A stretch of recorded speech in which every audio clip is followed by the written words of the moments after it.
Perbuatan saudara HK bersama-sama dengan saudara HM dan kawan-kawan dalam memberikan suap kepada Wahyu Setiawan dan Agustiani. Yang pertama, HK menempatkan HM pada Dapil 1 Sumsel, padahal HM berasal dari Sulawesi Selatan, tepatnya dari Toraja.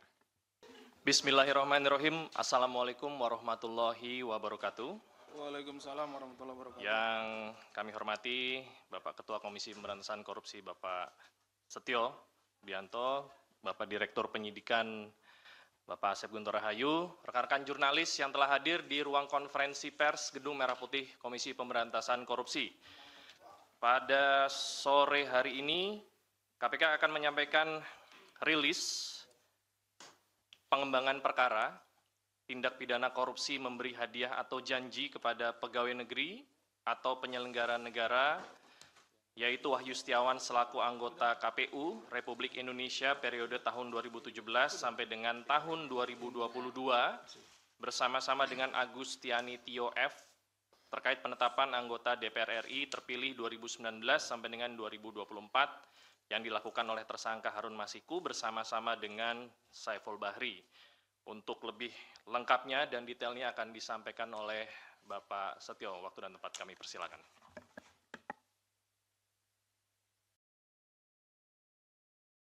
Sudah dengar ya? Ya baik, terima kasih untuk Mas Desa, rekan-rekan wartawan, jurnalis, koresponden semua dari beberapa media yang hari ini hadir. Assalamualaikum warahmatullahi wabarakatuh. Waalaikumsalam warahmatullahi wabarakatuh. Salam, Om Swastiastu, salam sejahtera untuk semuanya, salam sehat.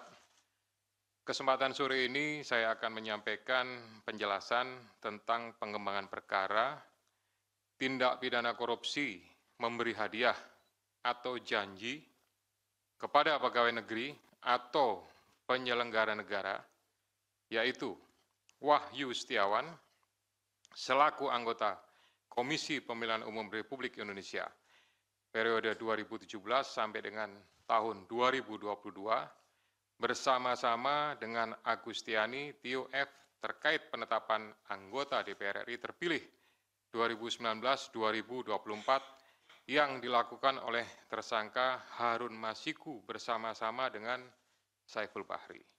Saya yakin semua rekan-rekan sudah tahu karena lama. Sebelumnya disampaikan bahwa tanggal 8 Januari 2020 KPK telah menetapkan 4 tersangka, yaitu Harun Masiku, kemudian Saiful Bahri, Wahyu Setiawan, dan Agustiani. 3 dari 4 ini sudah dilakukan proses dan sekarang sementara sedang menjalani. Kemudian pada saat proses penyidikan terhadap perkara HM dan upaya pencarian DPO HM ini dilakukan secara sangat serius, juga dilakukan tidak mengenal waktu, bahkan banyak melakukan koordinasi dengan berbagai pihak. Penyidik menemukan adanya bukti keterlibatan saudara HK yang bersangkutan selaku Sekjen PDI Perjuangan dan saudara DTI selaku orang kepercayaan saudara HK dalam perkara dimaksud dengan poin-poin penjelasan sebagai berikut. Perbuatan saudara HK bersama-sama dengan saudara HM dan kawan-kawan dalam memberikan suap kepada Wahyu Setiawan dan Agustiani. Yang pertama, HK menempatkan HM pada Dapil 1 Sumsel, padahal HM berasal dari Sulawesi Selatan, tepatnya dari Toraja. Kemudian yang kedua, bahwa dalam proses pemilihan legislatif tahun 2019, ternyata HM hanya mendapatkan suara sebanyak 5.878, sedangkan caleg atas nama Rizky Aprilia mendapatkan suara sebanyak 44.402. Kemudian seharusnya yang memperoleh suara dari saudara Nasaruddin Kemas, ini almarhum pada saat itu meninggal, ini adalah saudari Rizky Aprilia. Ya, karena aturan seperti itu saat itu. Namun ada upaya-upaya dari saudara HK untuk berusaha memenangkan HM melalui beberapa upaya-upaya. Antara lain, saudara HK mengajukan judicial review kepada Mahkamah Agung, kemudian menandatangani surat yang bernomor 2576 tertanggal 5 Agustus 2019 perihal permohonan pelaksanaan putusan judicial review. Keempat, setelah ada putusan dari MA, KPU tidak mau melaksanakan putusan tersebut. Oleh sebab itu, saudara HK meminta fatwa kepada MA. Selain upaya-upaya tersebut, saudara HK secara paralel mengupayakan agar saudari Rizky mau mengundurkan diri untuk diganti dengan saudara HM. Namun upaya tersebut ditolak oleh saudari Rizky Aprilia. Saudara HK juga pernah memerintahkan Saiful Bahri untuk menemui Rizky Aprilia di Singapura dan meminta mundur. Namun hal tersebut juga ditolak oleh saudari Rizky Aprilia. Bahkan surat undangan pelantikan sebagai anggota DPR RI atas nama Rizky Aprilia ditahan oleh saudara HK dan meminta saudari Rizky untuk mundur setelah pelantikan. Oleh karenanya, upaya-upaya tersebut belum berhasil, maka saudara HK bekerja sama dengan saudara Harun Masiku, kemudian saudara Saiful Bahri dan saudara Hati DTI melakukan upaya penyuapan kepada Wahyu Setiawan dan Agustinus Tio, di mana diketahui Wahyu merupakan kader dari partai yang menjadi komisioner di KPU. Bahkan pada tanggal 31 Agustus 2019, saudara HK menemui Wahyu Setiawan untuk dan meminta memenuhi dua usulan yang diajukan oleh saudara HK, yaitu yang pertama adalah Maria Lestari, Dapil 1 Kalbar, dan Harun Masiku, Dapil 1 Sumsel. Ini yang berhasil hanya untuk yang Kalbar saja. Kemudian dari proses pengembangan penyidikan ditemukan bukti petunjuk bahwa sebagian uang yang digunakan untuk menyuap berasal dari saudara HK. Bahwa dalam proses perencanaan sampai dengan penyerahan uang tersebut, saudara HK mengatur dan mengendalikan saudara Saiful Bahri dan saudara DTI dalam memberikan suap kepada komisioner KPU Wahyu Setiawan. Saudara HK mengatur dan mengendalikan saudara DTI untuk menyusun kajian hukum pelaksanaan putusan MA dan surat permohonan pelaksanaan permohonan fatwa MA kepada KPU. Saudara HK mengatur dan mengendalikan saudara DTI untuk melobi anggota KPU agar dapat menetapkan HM sebagai anggota DPR RI terpilih dari Dapil 1 Sumsel.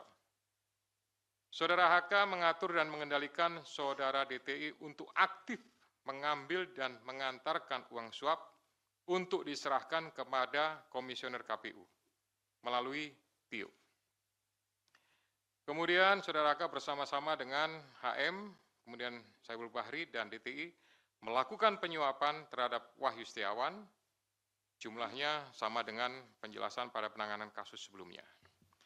Atas perbuatan saudara HK tersebut, KPK selanjutnya melakukan proses ekspos dan lain-lain, dan akhirnya menerbitkan surat perintah penyidikan bernomor Sprindik /153/Dik 0.00 01/12/2024 tanggal 23 Desember 2024 dengan uraian penyidikan perkara dugaan tindak pidana korupsi yang dilakukan oleh tersangka HK bersama-sama dengan Harun Masiku dan kawan-kawan berupa pemberian sesuatu hadiah atau janji kepada Wahyu Setiawan selaku anggota Komisi Pemilihan Umum Republik Indonesia periode 2017 sampai dengan 2022 bersama-sama dengan Agustiani Tio F terkait penetapan anggota DPR RI terpilih 2019-2024. Sebagaimana dimaksud pasal 5 ayat 1 huruf A atau pasal 5 ayat 1 huruf B atau pasal 13 Undang-Undang Nomor 31 Tahun 1999 tentang pemberantasan tindak pidana korupsi sebagaimana telah diubah dengan Undang-Undang Nomor 20 Tahun 2001 tentang perubahan atas Undang-Undang Nomor 31 Tahun 1999 tentang pemberantasan tindak pidana korupsi junto pasal 55 ayat 1 ke 1 KUH pidana. Atas perbuatan saudara Didik tersebut, KPK mengeluarkan surat perintah penyidikan nomor sprindik 154 dik 0001/12/2024 tanggal 23 Desember 2024 dengan uraian sebagai berikut. Penyidikan perkara dugaan tindak pidana korupsi yang dilakukan oleh tersangka DTI bersama-sama dengan Harun Masiku dan kawan-kawan berupa pemberian sesuatu hadiah atau janji kepada Wahyu Setiawan selaku anggota Komisi Pemilihan Umum bersama-sama dengan Agustiani Tio F terkait penetapan anggota DPR RI terpilih 2019-2024 sebagaimana dimaksud pada pasal 5 ayat 1 huruf A atau pasal 5 ayat 1 huruf B atau pasal 13 Undang-Undang Nomor 31 Tahun 99 tentang pemberantasan tindak pidana korupsi sebagaimana telah dirubah dengan Undang-Undang Nomor 20 Tahun 2001 tentang perubahan atas Undang-Undang Nomor 31 Tahun 99 tentang pemberantasan tindak pidana korupsi junto pasal 55 ayat 1 ke 1 KUH pidana. Selain perbuatan tersebut di atas, saudara HK diketahui dan diduga melakukan perbuatan tindak pidana lain sebagai berikut. Bahwa pada tanggal 8 Januari 2020 pada saat proses tangkap tangan oleh KPK, saudara HK memerintahkan salah satu pegawainya di Jalan Sultan Syahrir yang biasa digunakan sebagai kantor untuk menelpon kepada HM dan memerintahkan supaya merendam HP dalam air dan segera melarikan diri. Bahwa pada tanggal 6 Juni 2024, sebelum saudara HK diperiksa sebagai saksi oleh KPK, saudara HK memerintahkan kepada salah satu pegawainya untuk menenggelamkan HP yang dalam penguasaan pegawai tersebut agar tidak ditemukan oleh KPK. Saudara HK mengumpulkan beberapa saksi terkait dengan perkara HM dan mengarahkan, memberikan doktrin, memberikan penekanan agar saksi tidak memberikan keterangan yang sebenarnya, tidak melebar, dan tidak memberikan keterangan yang memojokkan kepada yang bersangkutan. Atas perbuatan saudara HK tersebut, KPK mengeluarkan surat perintah penyidikan nomor sprindik 152 dik 0001/12/2024 tanggal 23 Desember 2024 dengan uraian penyidikan perkara dugaan tindak pidana korupsi yang dilakukan oleh tersangka HK dan kawan-kawan, yaitu dengan sengaja mencegah, merintangi, atau menggagalkan secara langsung atau tidak langsung penyidikan perkara dugaan tindak pidana korupsi terkait penetapan anggota DPR RI terpilih 2019-2024 yang dilakukan oleh tersangka HM bersama-sama dengan Saiful Bahri berupa pemberian sesuatu hadiah atau janji kepada pegawai negeri atau penyelenggara negara, yaitu Wahyu Setiawan selaku anggota Komisi Pemilihan Umum Republik Indonesia periode 2017-2022 bersama-sama dengan Agustiani Tio F sebagaimana dimaksud dalam pasal 21 Undang-Undang Nomor 31 Tahun 99 tentang pemberantasan tindak pidana korupsi sebagaimana telah diubah dengan Undang-Undang Nomor 20 Tahun 2001 tentang perubahan atas Undang-Undang Nomor 31 Tahun 1999 tentang pemberantasan tindak pidana korupsi junto pasal 55 ayat 1 ke 1 KUH pidana. Demikian rekan-rekan media semua yang dapat kami jelaskan pada sore hari ini. Saya didampingi dengan Direktur Penyidikan, Pak Asep. Ya, selanjutnya saya kembalikan kepada Pak Jubir, Pak Tesa untuk pengaturan diskusi pada pelaksanaan konferensi pers sore ini. Terima kasih. Assalamualaikum warahmatullahi wabarakatuh. Waalaikumsalam warahmatullahi wabarakatuh. Baik, terima kasih banyak untuk Pak Ketua. Selanjutnya kita persilahkan sesi pertama terlebih dahulu 3 penanya untuk perkara yang baru saja dipaparkan. Ya, nggak keluar dari perkara yang baru saja dipaparkan. Silakan, Mas Chandra dulu. Ya, saya Chandra dari medcom.id, Media Indonesia dan metrotvnews.com. Mau nanya, kenapa baru sekarang Hasto ditetapkan sebagai tersangka? Padahal kalau dari penjelasan Pak Setio tadi jelas banget keterlibatan dia sudah diketahui dari pas OTT. Kenapa baru setelah 5 tahun dia ditetapkan sebagai tersangka? Terus sebelumnya Pak, kalau menurut kami ini adalah intimidasi dari Ketua Umum PDIP Megawati Soekarno Putri yang bilang kalau Hasto ditahan atau ditangkap oleh KPK dia akan datang ke sini. Bagaimana KPK menanggapi itu dan apakah KPK melihat itu bagian dari intimidasi dari Ketua Umum PDIP tersebut? Terus yang ketiga, kalau dari penjelasan Pak Setio tadi berarti udah sangat rinci keterlibatan Hasto. Nah, seharusnya kasus ini udah lama, kapan Hasto bakal ditahan? Karena terlihat sangat rinci gitu perkara ini. Oke, belakangnya. Terima kasih, selamat sore Pak. Saya Yeyen dari forumkeadilan.com. Paling menambahkan pertanyaan dari Bang Chandra tadi, soal penetapan Hasto sebagai tersangka ini apa ada kaitannya dengan politisasi gitu Pak? Karena jubir PDIP itu pernah mengeluarkan statement yang katanya berkaitan dengan Kongres PDIP tahun 2025. Ada pihak-pihak yang berusaha mengganggu jalannya Kongres tersebut. Apakah ada sangkutan politisasinya Pak? Terima kasih. Satu lagi. Siapa? Hah? Tadi Mbak siapa? Mohon Mbak. Yeye. Yeyen apa Yuyun? Yeyen dari Forum Keadilan.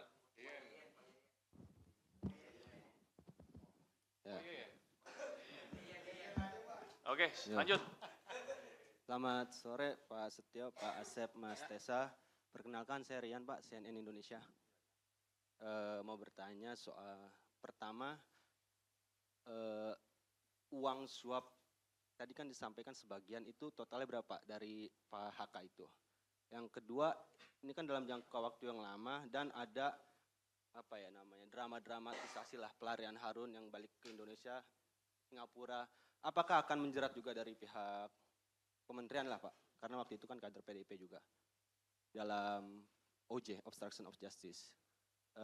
Yang ketiga, dalam menindaklanjuti sprindik baru ini, apakah KPK sudah berkirim surat ke imigrasi mengenai pencegahan ke luar negeri terhadap HK dan DTI ya, dari Doni Tri Istiqomah. Dan keempat Pak, di luar kasus ini kan baru lagi Pak, saya menemukan pengumuman tersangka ini langsung gitu Pak. Pas dia mungkin mengalami ya. Apakah ada perubahan metode lagi Pak? Terima kasih. Oke, kita tutup dulu ya. Silakan.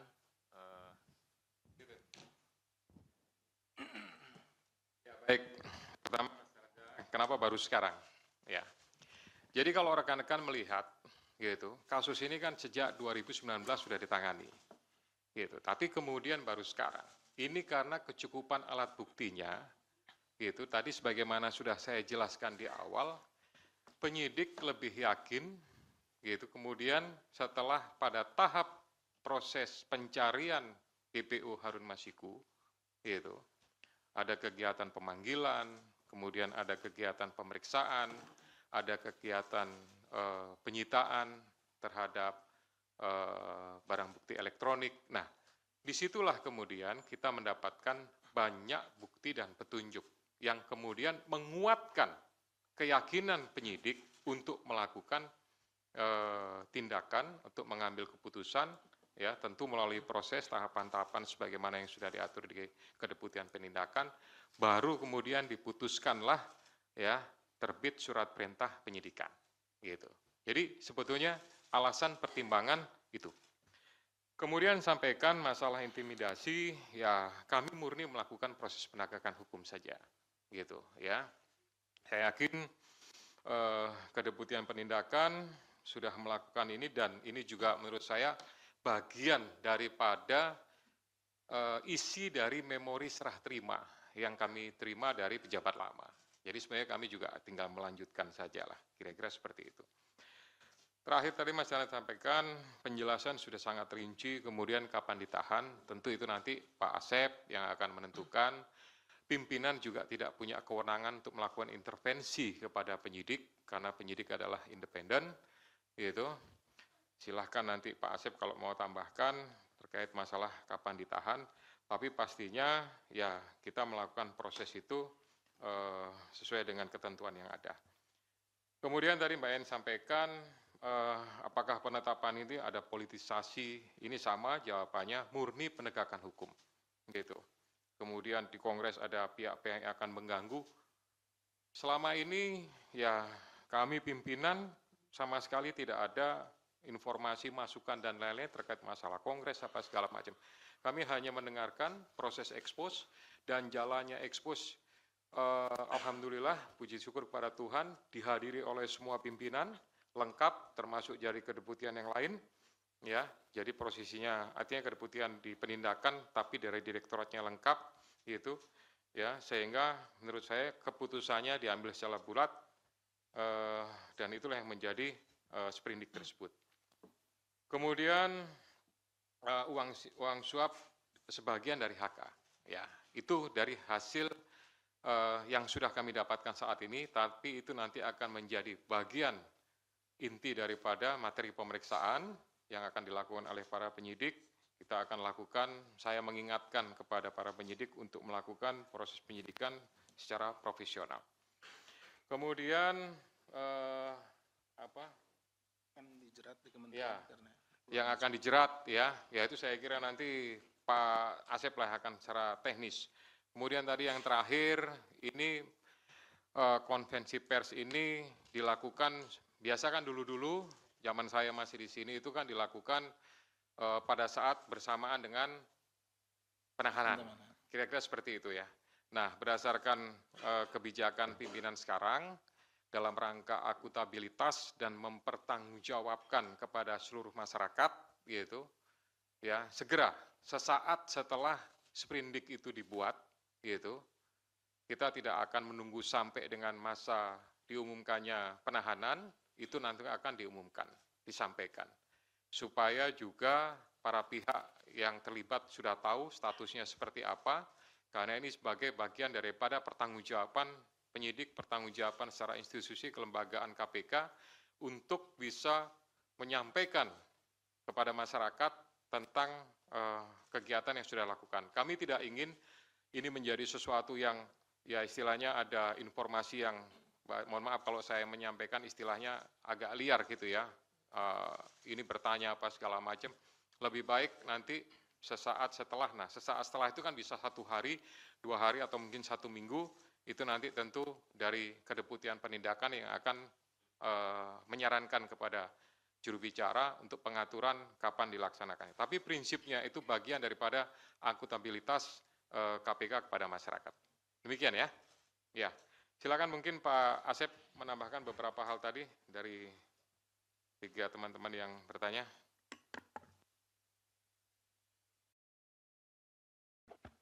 Terima kasih Bapak Ketua. Yang saya hormati Pak Ketua, Pak Jubir dan rekan-rekan sekalian yang berbahagia, para jurnalis. Izin menambahkan apa yang telah disampaikan oleh Pak Ketua tadi, yang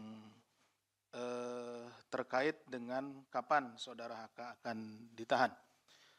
Jadi rekan-rekan sekalian, bahwa sprindik yang kami terbitkan pada tanggal 23 kemarin itu merupakan pengembangan penyidikan dari perkaranya Harun Masiku. Jadi saksi-saksi yang saat ini atau keterangan-keterangan yang ada, yang kami himpun, yang tadi Mas Chandra bilang ini sudah lengkap dan lain-lain, itu keterangan-keterangan di mana para saksi itu dipanggil di sprindiknya Harun Masiku. Ya, sehingga nanti untuk sprindik yang baru ini kita tentunya akan memanggil kembali mereka dengan dasar sprindik yang baru ini, sehingga diperlukan waktu untuk melakukan pemanggilan dan meminta keterangan kepada para saksi, dan juga kami akan melakukan penyitaan di mana juga itu yang barang bukti itu juga terkait di perkaranya HM, sehingga diperlukan waktu. Ditunggu saja nanti ya Mas Chandra untuk penahanannya. Pasti kita akan kabari seperti itu.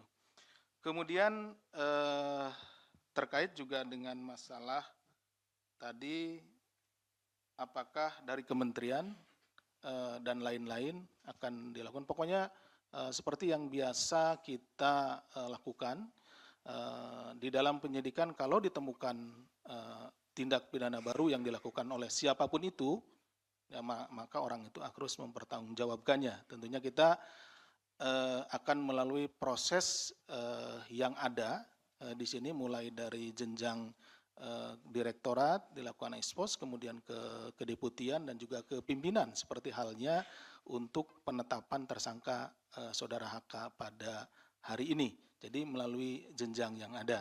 Artinya ketika ditemukan, jadi tidak hanya di kementerian, dimanapun jika diketemukan tindak pidana korupsi atau yang berkaitan dengan tindak pidana ini akan kita proses. Kemudian terkait dengan cekal tadi mungkin yang ini Mas Chandra, jadi seperti yang diketahui pada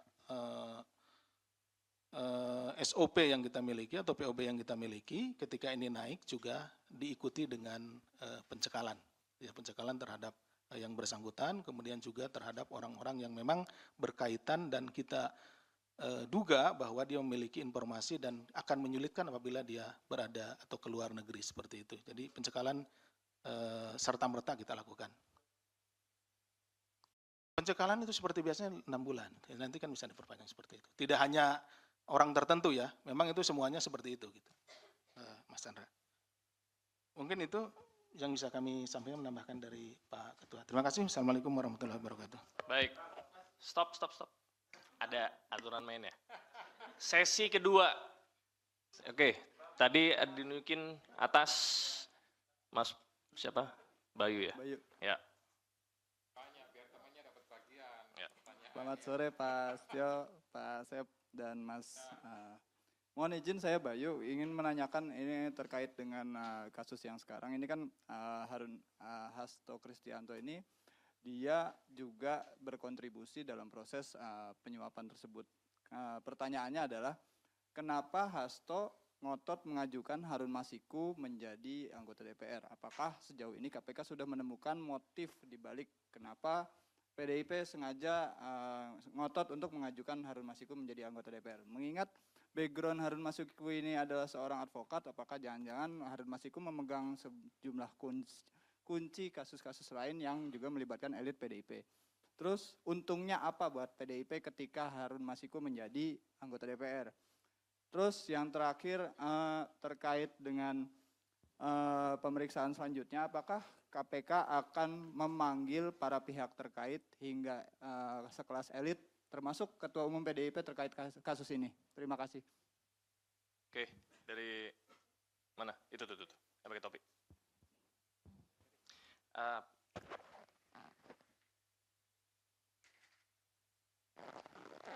Izin Pak Ketua, Mas Tesa. Tadi kan kalau nggak salah sempat disebutkan. Siapa dari mana? Oh iya, Fadil dari Detikom. Tadi kalau nggak salah sempat disebutkan bahwa HK ini sempat mengetahui soal OTT. Apakah si HK ini, apakah OTT ini sempat bocor sampai kemudian si HK ini mengetahui adanya OTT tersebut. Kemudian yang kedua, ini kan Harun udah lama banget ya Mas kabur gitu. Nah ini ada peran dari HK juga nggak sih untuk mengatur kepergian Harun ini? Itu aja sih Mas, makasih. Peran Harun. Satu lagi. Ya, selamat sore Pak Ketua, Mas Tesa, Pak Asep. Saya Fana dari Investor Trust. Satu pertanyaan aja, ini kan tadi perintahan penyidikannya OOJ-nya disebutkan ketika OTT terjadi. Setelah OTT terjadi. Nah, Sementara Harun Masiku diketahui kan sudah buron selama 5 tahun. Apakah juga Hasto ikut terlibat dalam menghilangnya Harun Masiku selama ini gitu? Makasih. Sama ya sama yang ini, bersama. Oke, 3 dulu ya, silakan. Ya baik, Mas Bayu terima kasih pertanyaannya luar biasa. Tapi mohon maaf nih, itu sudah masuk materi pemeriksaan gitu ya. Jadi ya nanti akan didalami meskipun penyidik sudah memiliki informasi tentang itu, tapi karena sekali lagi itu sudah materi dalam penyidikan, mungkin ya kami mohon maaf tidak menyampaikan tentang hal-hal tersebut ya. Kemudian untuk panggilan-panggilan yang lain, ya tentunya nanti penyidik sesuai dengan kebutuhan, gitu ya. Tidak memaksakan, tapi juga tidak menghandarkan, pastinya mana yang dibutuhkan, itulah yang akan dilakukan pemeriksaan-pemeriksaan.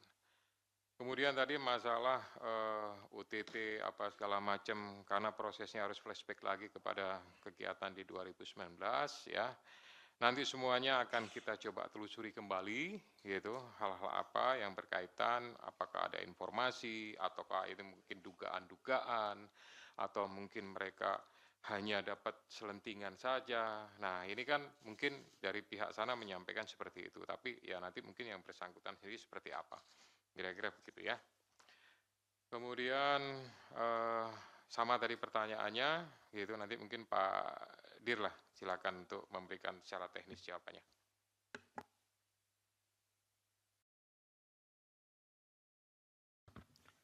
Terima kasih Pak Ketua. Mohon izin menambahkan Bapak. Terkait tadi mungkin yang juga pemanggilan nanti rekan-rekan bisa monitor karena setiap hari biasa kita umumkan siapa yang akan dipanggil. Nah, rekan-rekan bisa monitor di situ ya. Kemudian juga terkait dengan masalah kebocoran OTT dan juga keterlibatan saudara HK dengan kaburnya saudara HM dan lain-lain, itu sedang kita dalami tentunya ya, rekan-rekan. Jadi nanti tadi makanya ada pasal kan ada 2, kalau rekan-rekan menyimak itu ada 2 sprindik ya untuk saudara HK. Salah satunya adalah pasal 21-nya, nanti bisa dilihat karena ini kan juga rekan-rekan dapat nanti. Nah di situ ada pasal 21-nya. Nah tentunya di sini yang akan menjadi materi di situ ya. Tadi terkait dengan yang rekan-rekan apakah ini udah lama, apakah ada keterlibatan dan lain-lainnya, kita akan mendalami di situ ya. Itu mungkin yang bisa kami tambahkan. Terima kasih. Baik, ada lagi? Belakang.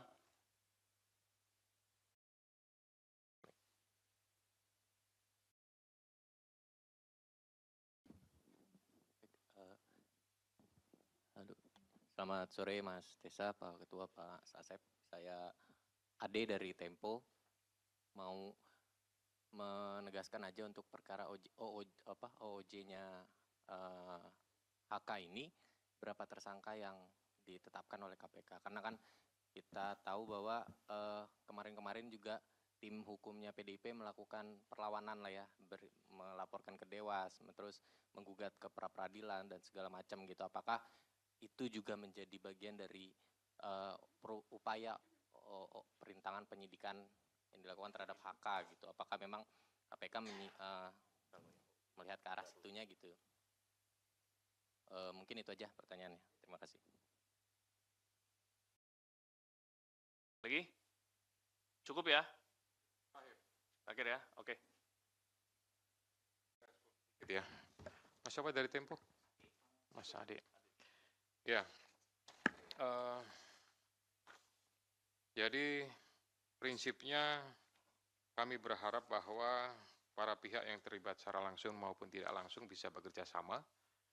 Kemudian yang lebih penting adalah patuh hukum, ya, tidak memberikan opini-opini yang bersifat kontraproduktif, gitu ya, tidak memberikan sebuah hal-hal yang ya penilaian-penilaian yang tidak berhubungan dengan pokok perkara. Ya, para pihak tentunya memiliki hak ya sesuai dengan pasal-pasal yang diatur dalam KUHP. Kalau memang itu silahkan digunakan, tapi prinsipnya segala sesuatunya kami melaksanakan proses penegakan hukum ya secara murni, secara profesional. Kira-kira seperti itu ya. Ya Pak Asep mau tambahan? Silakan. Mohon izin menambahkan Pak Ketua, Mas Ade, jadi di pasal obstruction of justice, OJ yang dimaksudkan, Ya, itu beberapa tersangka. siap disampaikan. Jadi pertama tentu kita akan fokus dulu kepada apa yang perbuatan-perbuatannya yang ada dulu. Nanti perkembangannya pasti akan kita sampaikan ya Mas Ade. Jadi seperti apa? Nah yang sekarang sedang kita susun memang betul-betul karena ini tidak boleh juga kita sembarangan, kita harus benar-benar profesional dalam melakukan ini. Jadi setiap perbuatannya akan kita uji apakah itu memang berkaitan langsung dengan terhalangnya proses penyidikan yang kita lakukan terhadap saudara HM gitu ya. Jadi nanti ditunggu saja ya. Oke, Mas Ade.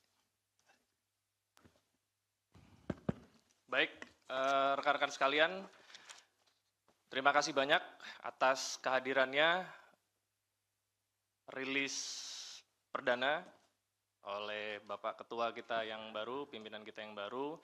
Ke depan tentunya kita akan sampaikan rilis-rilis lagi, baik itu penetapan tersangka maupun hal-hal lain ya, termasuk pencekalan. Untuk itu, sesi ini kami tutup. Wabillahi taufiq wal hidayah. Wassalamualaikum warahmatullahi wabarakatuh.